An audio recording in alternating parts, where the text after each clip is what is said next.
La loi relative à l'adaptation de la société au vieillissement, dite loi ASV, votée le 28 décembre 2015, a été publiée au Journal officiel du 29 décembre 2015 et elle est entrée en vigueur le 1er janvier 2016.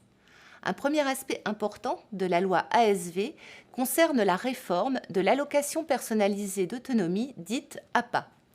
L'APA à domicile permet de compenser la perte d'autonomie des personnes âgées de 60 ans ou plus. Le montant de l'aide attribuée dépend à la fois du degré de dépendance et des revenus. La loi ASV a augmenté les plafonds nationaux des plans d'aide afin de permettre aux personnes âgées qui en ont besoin de bénéficier d'un nombre d'heures d'intervention professionnelle supérieur. Lorsque la demande d'APA est déposée auprès du conseil départemental, une équipe médico-sociale de cette collectivité se rend au domicile de la personne âgée afin d'évaluer le niveau de perte d'autonomie. Elle classe la personne âgée dans le groupe iso-ressources, dit GIR, qui correspond à sa perte d'autonomie et elle détermine avec elle l'ensemble de ses besoins.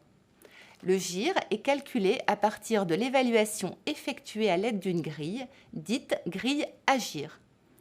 Il existe 6 groupes iso-ressources déterminés en fonction du degré de dépendance de la personne. Le GIR 1 désigne le niveau de la perte d'autonomie le plus fort et le GIR 6 le niveau le plus faible.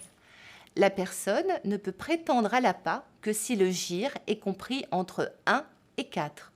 L'équipe médico-sociale propose un plan d'aide personnalisé qui précise le classement GIR, les aides proposées, à savoir le nombre d'heures d'aide à domicile, le nombre de repas portés à domicile, etc., le coût de ces aides et la participation financière laissée à la charge de la personne.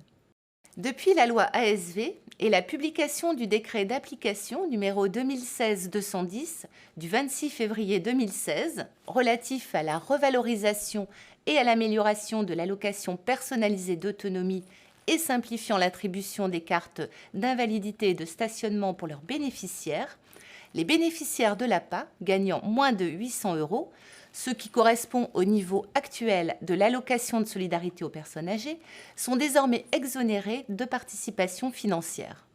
Par ailleurs, le montant de la participation financière des bénéficiaires de l'APA est revu à la baisse. Les plafonds sont augmentés, selon le GIR des bénéficiaires, de 100 à 400 €, ce qui représente l'équivalent de 5 à 20 heures supplémentaires d'aide à domicile. Par ailleurs, la loi ASV instaure une évaluation multidimensionnelle de la situation et des besoins des personnes âgées et de leurs proches aidants dans le cadre de l'évaluation de la demande de l'allocation personnalisée d'autonomie par les équipes médico-sociales des conseils départementaux. Elle a confié à la CNSA l'élaboration d'un référentiel. En 2016, cette caisse, donc la Caisse nationale de solidarité pour l'autonomie, a donc mené un travail de co-construction avec des départements volontaires déclinés en 2 phases. Une phase d'élaboration de ce référentiel et une phase de test. 46 départements ont ainsi été associés à l'une et ou l'autre phase. L'évaluation multidimensionnelle se caractérise par une approche globale et une analyse de la situation d'une personne dans toutes ses dimensions. Son environnement physique, son habitat, son environnement social, son entourage, la réalisation des activités de la vie quotidienne, les aides et démarches déjà mises en œuvre. Elle est réalisée à un instant T en tenant compte des souhaits de la personne et de ses projets et en s'appuyant sur ses atouts et ses capacités. L'évaluation multidimensionnelle d'une situation individuelle n'a de sens que dans l'objectif d'élaborer un plan d'aide pour compenser la perte d'autonomie d'une personne. En analysant plusieurs dimensions de sa situation, l'évaluation doit conduire à identifier les besoins auxquels répondre globalement, ainsi que les ressources et les potentialités. Ces éléments serviront d'appui à la construction du plan d'aide.